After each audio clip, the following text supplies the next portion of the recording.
pledge, please. I pledge allegiance to the flag of the United States of America and to the republic for which it stands, one nation, under God, indivisible, with liberty and justice for all.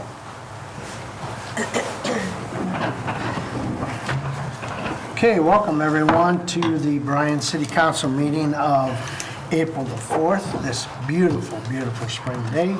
So glad you could be here. Your nose is growing now. Okay, first on the agenda is approval of the minutes of the March 21st meeting. Council, you've been presented with those minutes, and any additions, corrections need to be made to the minutes. Hearing none, I move we approve the minutes. I will second that. Keith? Yes. Carrie? Yes. Judy? Yes. Rick? Yes. Tommy? Yes. Next, we have hearing of public concerns. Anyone that is not on the agenda may address council, and I see no one at this time, so we will move on. And next is an ordinance. So Lori, would you please number and read? Ordinance number 11, 2016. An ordinance providing for the transfer of funds for the City of Bryan for the month ending April 30th, 2016. This is a transfer of $400,000 from the 1% income tax fund to the 101 general fund for general spending purposes. A transfer of $100,000 from the 1% income tax fund to the 203 motor vehicle street fund for general spending purposes. A transfer of $100,000 from the 0.5% income tax fund to the 305 police fire building debt retirement fund for payment on the new police fire building. And also a transfer of $200,000 from the 250 fire department fund for same purpose for the police fire building debt retirement. Total amount of transfer requested, $800,000.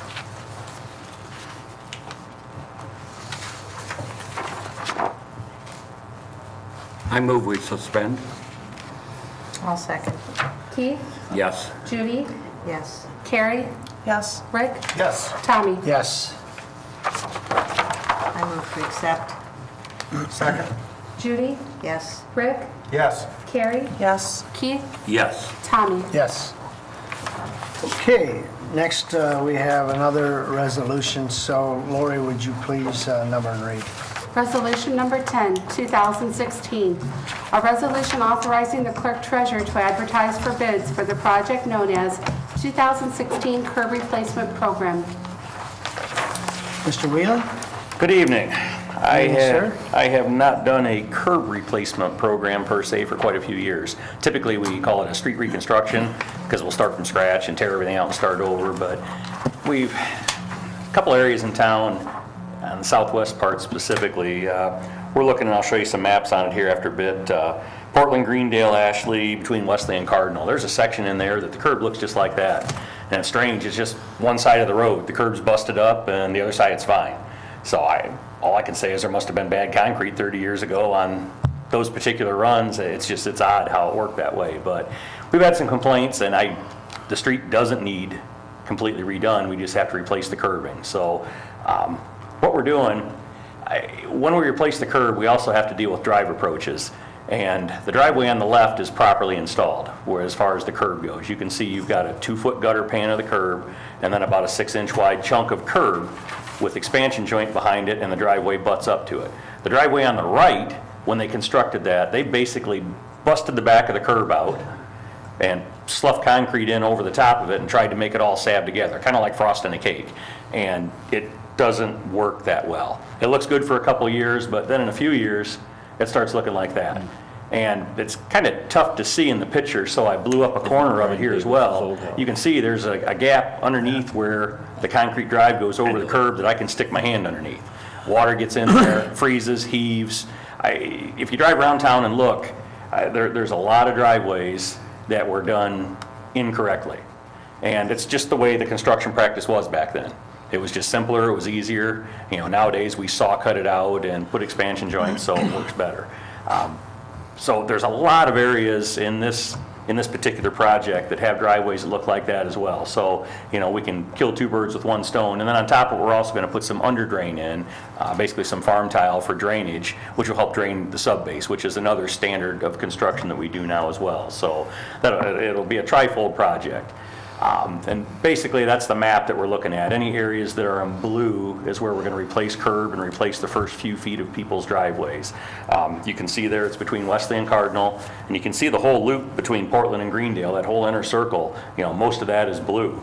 But if you're on the opposite side of Portland, the curbing is good, so we don't know why. But again, we'll add drainage, replace the curb, and about the first foot of the asphalt we'll saw cut out to be able to construct this, and then just patch asphalt back in. So then in 10, 15 years, when the street's ready to be repaved, it should all work out pretty well. Another section also we're going to take care of down by Cardinal from Center to Barrister. There's a few driveways that we've already replaced in that particular area and fixed the curb in there, so there's some spots that we're going to skip. But this is more than just a maintenance program for the street department. This is truly a capital project. I'm going to guess we'll probably be in the $150,000 range by the time we're done with the curbing and the driveways and the under drains and the patching of the asphalt. So I mean, that's a pretty good run there. That's probably 1,300 feet. So it'll be a real good project by the time it's all said and done. So normally I just come in and ask you to bid something, but we've done this before, but it's slightly different. So I just wanted to give you guys a couple pictures just so you knew what we were talking about and where we were talking about and why. So with that, if you don't have any questions, I would ask that you approve this for me. Tommy? Go back to the slide that shows yes. So the one on the left is the correct, That's properly installed. right, okay. Now, the depth of the curb and the approach, are they going to be the same? This is your 2-foot gutter pan, this is your 6 inches where the curb went up. Right. And then this is the driveway. Right. That 6 inch there is supposed to be here. Right, but again, going back to the correct version, the depth, how far are you going down below the asphalt? Oh, the curb's a foot thick. Okay, and then is the Driveways are 6 approach inches. the same? Driveways are 6 inches. No, but the approach from the asphalt to the curb? That's all that's all, Six. it's all a foot thick. The Thick, curb okay. is. And depth-wise? Yes, the Okay. curb is. Then once you get to the driveway, it's only 6 inches. Yeah, okay. All right, you consider that whole consolidation That as should the be curb? one piece. As the curb? Correct, that should be one piece, Okay, correct. I But, was curious how deep that goes. yeah, it's usually a foot. Sometimes it's 8 inches, but I've seen it a foot, and I've seen it 16 inches as well on town line. So it kind of varies depending on what the spec was, but we'll replace back in a foot of it. Brian, is this crack down there at the bottom? The That's a very saw bottom? cut. That's an expansion joint, that's If supposed you to be go there. around and look, a lot of those are cracked right at, Well, and that's where this project, this particular piece of curb started. We had some complaints over the years about the curbing was starting to spall, which is right there at each of those saw cuts. And that just continually got worse. As we put more salt down in, the salt gets down the cracks and heaves it up and busts it and freezes, and, it's just a domino effect. So, again, we're basically trying to rebuild the street, but the street doesn't need rebuilt. So we're just doing the curbing and patching in the asphalt.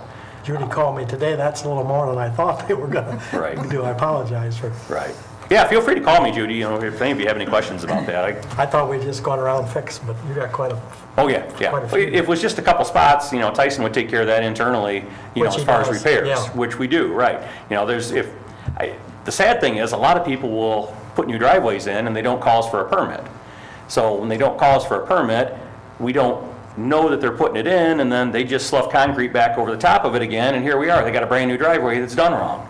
And then the snow plows go through, and of course they run along the curb, and they'll go along and they'll hit a chunk of that. how far up will you go with to replace that? We'll probably go back up anywhere from 6 to 12 feet to make the grades work out right, because the driveway will actually be a couple inches lower, so we'll go up the drive approach. 10 foot is probably a pretty good average on that to make the grades all work out right. So if we suspend the rules tonight, when would you expect to put this out for bid? We'll advertise probably within the next 4 weeks. It'll be summer work. Okay, and then they start in the summer, finish in the summer? Yeah, okay, Yeah, we'll have a completion date before school starts. gotcha. We're trying to keep it in the same area because we had looked into, is this something small the street department can do? and it got bigger, so then we talked to a local contractor and says, well, what do you think? And then we got looking more, and we said, well, if we make it a big enough project, they won't need to hand form the curb. They'll bring in a slip form machine and pour the curb with the machine.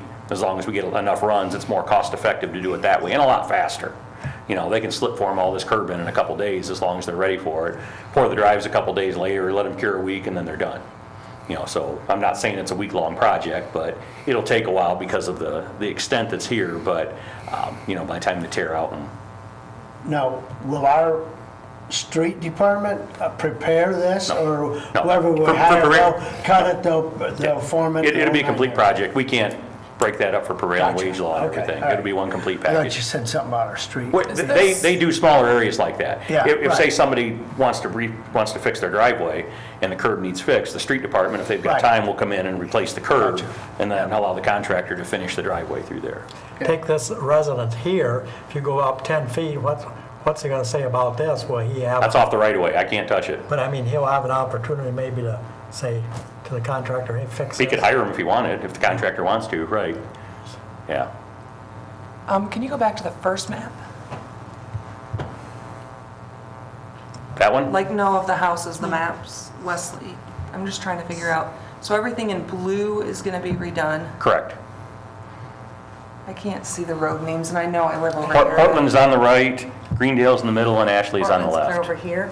Okay, so Wesley, so this is all before you get to that curve on Wesley? Correct. But one of those pictures was of someone past that you took, Correct. and you're not doing anything with that? No, we're looking at bigger areas. If there's Okay. one or two randoms, we let them go at My this only point in time. question is, if you're replacing all of those curbs all in about a week and a half? Be a couple weeks. Where are all these people going to park in In the the street. process? But they can't because you're doing the curb, right? They're gonna have to make do. It's just like No, if I'm just trying to figure out, because I know most of those people have, more than one Right. car. Fortunately, like on Portland Street, they can park on the opposite side of Portland Street. Yeah. And if you go down Greendale, which is a street in the middle, we're not tearing up both sides the whole length. Okay. So there's places to park there. The Yeah, you're interesting right. part will be, That area. yeah, is it'll be more- Cardinal Drive as well, but, they'll make do. They'll be able to park there at night. We're only tearing up a foot along the edge of the road, so. That's true. Yeah. And then will you do that before school gets in session? Mm-hmm. Okay. That's good, because they'll. Yeah, like they're Tom- gonna put their foot in. Tommy had asked that, and our goal is if we advertise by end of April, we'll have bids by the end of the May, Yeah.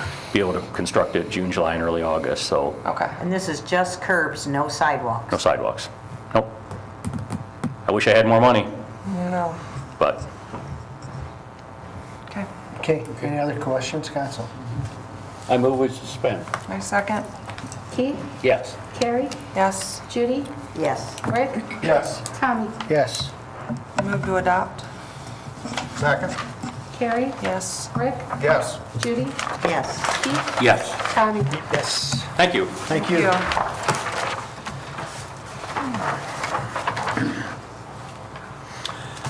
Next, we have hiring of park seasonal part-time employees, Mr. Dominic. Good evening. Evening, sir. Come to you again tonight asking you to hire John Hall for a seasonal park employee. John will work with Court Gosha and the trees and flowers throughout the summer. He has a background kind of in that area, so it'll work out really well for us.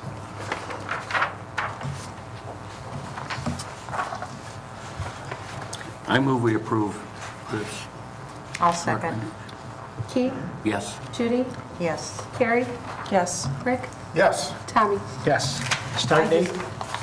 He actually started last Monday. He was a 30-day hire through the mayor, so this is just a permanent hire through you guys. I thought I saw him up there with court. Thank you. Thank you. All righty. Next, we have employee status change through the fire department and Chief Siders. Good evening. Evening, sir. Brett Miller has recently received his firefighter 2 certification from the state of Ohio, and in accordance with the volunteer firefighter pay ordinance, Brett is entitled to a change in pay grade from his current pay grade of 7 to pay range 9. With your permission, I'd ask that we place him in pay range 9 effective tonight.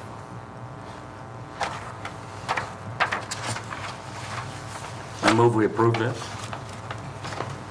I'll second. Keith? Yes. Rick? Yes. Judy? Yes. Carrie? Yes. Tommy? Yes. Thank you. Thanks, sir. Okay, and then next we have an employee status change in the police department, and that's Chief Wools. Evening, Council. At this time, I'd like to recommend Officer Derek Beardsley, his status be changed from probationary to regular full-time status as a patrol officer, effective April 7th, 2016. He has successfully completed his one-year probation, and his wage would be adjusted in accordance with the contract between the city and the OPVA.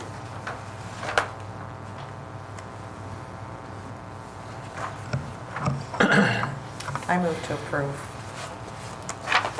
Second. Carrie? Judy was. Oh, I'm sorry. That's okay. Judy? Yes. Rick?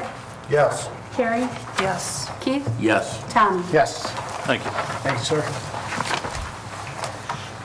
Okay, next we have a employee status change in the street department, and that's Mr. Engstrom. Good evening. Evening, sir. On April 7th, Jose Vasquez will complete his one-year probation with the street department. He's done everything that we've asked of him, and I ask that you reclassify him from pay range 6 to 7 to a vehicle operator. I move we accept that. Second. Keith? Yes. Carrie? Yes. Judy? Yes. Rick? Yes. Tommy? Yes. Thank you. Thank you.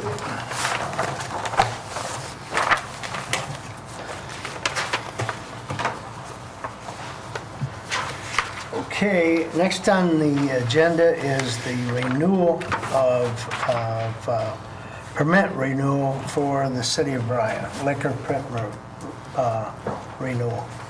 Yeah, this is an every year letter I get, and I passed that out at the last meeting, from the Department of Liquor Control in Columbus, from the Department of Commerce.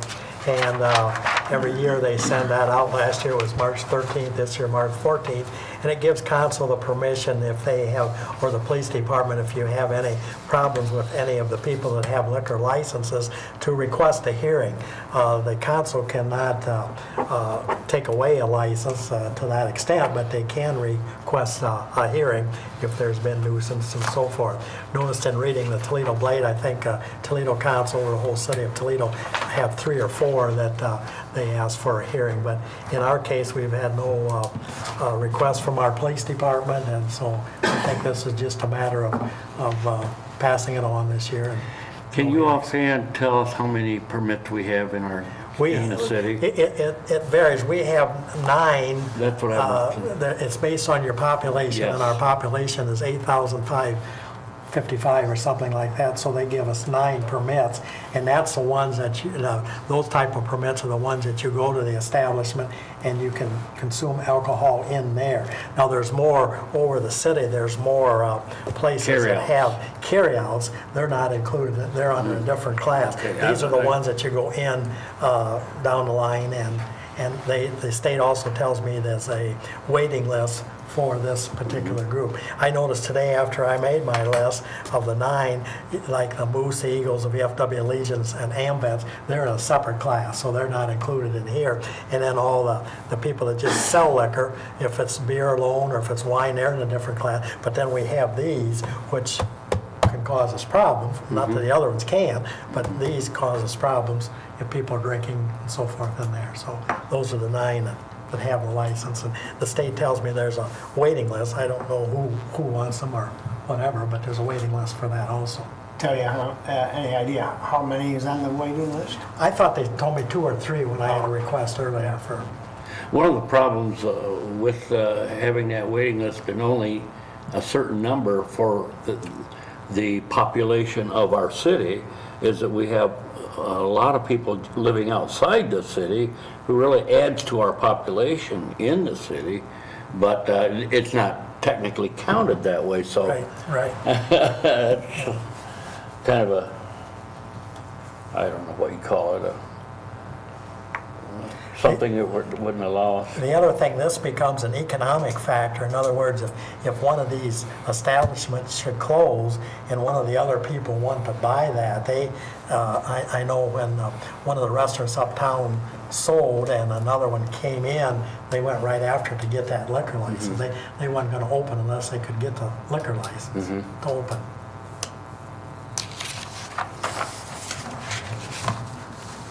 So we'll get that probably on March 15th next year. Comes every year to renew these licenses, or ask for a hearing.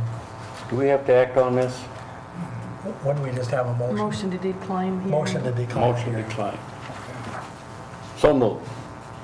Second. Keith, Yes. Rick, Yes. Judy, Yes. Carrie, Yes. Tommy. Yes.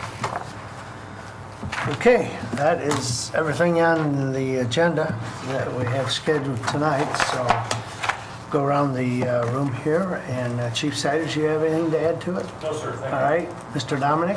All right, Chief Willis? Tyson? Brian? No, sir. Okay, Leroy, you're okay? Yep. Okay, good, attaboy.